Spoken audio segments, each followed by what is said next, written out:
अरबों को पता है कि अगर हम वहां पे $100 बिलियन लगाएंगे तो जो इंडियन बिजनेसमैन है वो भी यहाँ पे 50-100 बिलियन डॉलर लगाएगा। अगर आप चाहें तो बात तो आज भी हो सकती है भारत के साथ अगर करनी हो तो। सऊदी अरब ने भारत से 2800 करोड़ की जो है डील की है ब्रह्मोस मिसाइल की। नोटू इतना था ज़िया-उल-हक के दौर में ना, बहुत नोटू आया।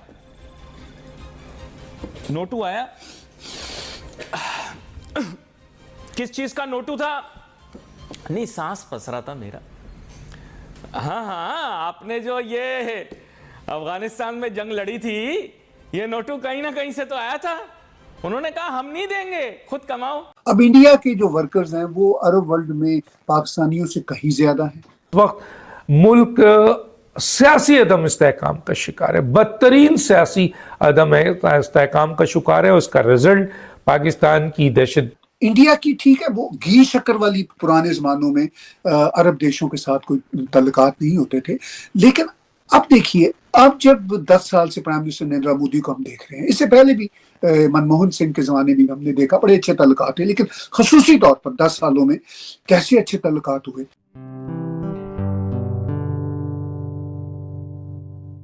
नमस्ते दोस्तों, जय हिंद। निक न्यूज़ बर्नर की रिएक्शन वीडियो में आप सभी का स्वागत है। दोस्तों, हाल ही में यूएई में एक मंदिर का उद्घाटन पीएम मोदी ने किया और इस मंदिर का उद्घाटन करने के लिए यूएई ने पीएम मोदी को स्पेशल निमंत्रण दिया।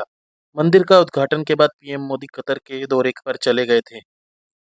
कतर से खबर निकलकर आ रही है कि भारत और कतर के बीच में $75 बिलियन की डील साइन हुई है।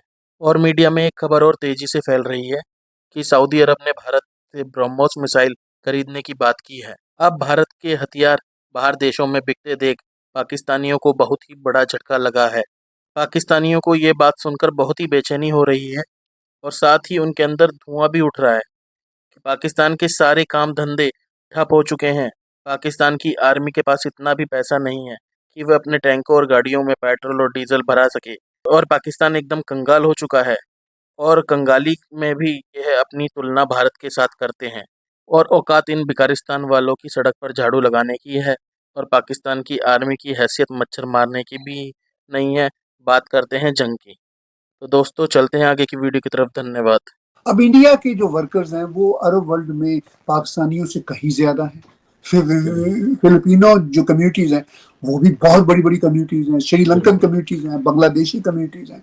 आप जीसीसी कंट्रीज में चले जाइए तो वहां पे ऐसा नहीं है कि पाकिस्तानी अगर वहां पे काम नहीं करेंगे तो उनका सिस्टम खत्म हो जाएगा, बल्कि वो पाकिस्तानियों को वीजे देने में ज्यादा रिलक्टेंट होते हैं, ठीक है ना जी, as compared to other South Asian countries. अच्छा, इंडिया की ठीक है, वो घी शक्कर वाली पुराने जमानों में अरब देशों के साथ कोई तल्लुकात नहीं होते थे, लेकिन अब देखिए, अब जब 10 साल से प्राइम मिनिस्टर नरेंद्र मोदी को हम देख रहे हैं, इससे पहले भी मनमोहन सिंह के जमाने में हमने देखा बड़े अच्छे तल्लुकात थे, लेकिन खसूसी तौर पर 10 सालों में कैसे अच्छे तल्लुकात हुए।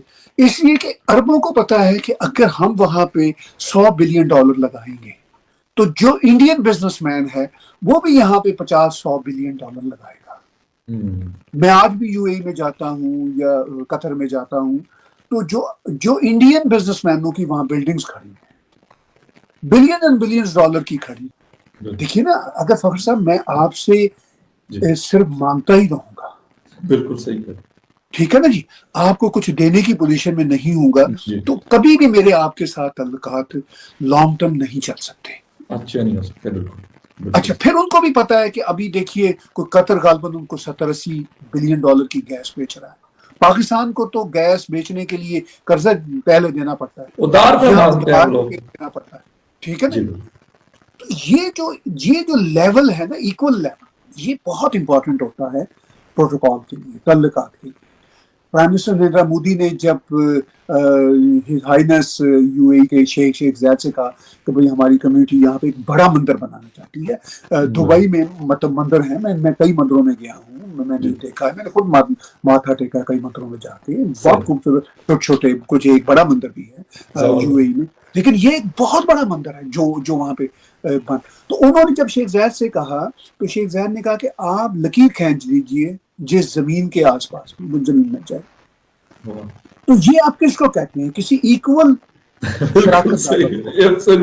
इस वक्त मुल्क सियासी अदम इस्तेहकाम का शिकार है, बदतरीन सियासी अदम इस्तेहकाम का शिकार है। उसका रिजल्ट पाकिस्तान की दहशत, पाकिस्तान की मौशी हालत पे भी आएगा और पाकिस्तान की सिक्योरिटी मसाइल पर भी आएगा। नवाज शरीफ के पास कौन सी पीएचडी इकोनॉमिक्स की?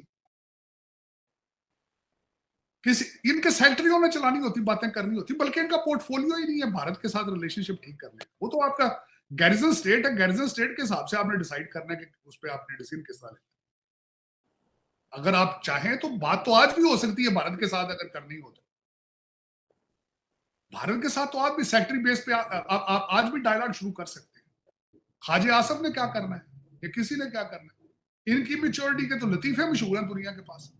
दुनिया आज क्या बन चुकी है? दुनिया इंटरेस्ट बेस्ड डिसीजन लेती है, मुआशी बेस। इसी के ऊपर मैंने आपको बताया था जब कतर के अंदर भारतीयों को फांसियों की सजा पास हुई थी, मैंने कहा ट्रेड पॉसिबल नहीं, ट्रेड इतना जुड़ा आप एक दूसरे के साथ कि उन्होंने बात करनी। मैं आज गारंटी कर देता हूं इसी सेटअप के साथ, किसी भी सेटअप के साथ पाकिस्तान में बात करेंगे। क्यों नहीं करेंगे बात?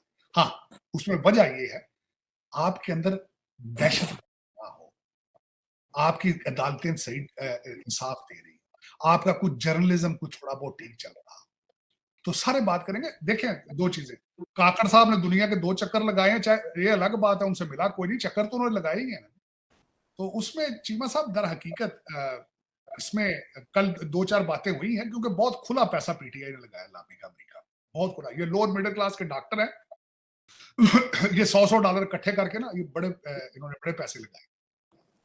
कल स्टेट डिपार्टमेंट ने भी मैसेज छोड़ा है कि जो अदालतों में केस है उनको देखा जाए, जो धांधली के केस हैं। यूनाइटेड नेशन परेशान हो गया है। यूनाइटेड नेशन गाजा की वजह से परेशान नहीं है, वो इनकी वजह से परेशान है। कल जो उन्होंने हॉस्टेज छुड़ाने के लिए 67 बंदे मारे हैं, उस पर कोई परेशान नहीं यूनाइटेड नेशन। आपके इलेक्शनों की परेशानी क्यों है? क्योंकि पीटीआई के पैसे बहुत लग रहे हैं, बहुत पैसे लाए, $100 50 इकट्ठे करके ना बड़े पैसे लाए, कारोबार बहुत बड़ा काम। तो उसमें ये रिजल्ट उसका निकला है कि अमेरिका के अंदर डॉलर पैसे लगाने हैं।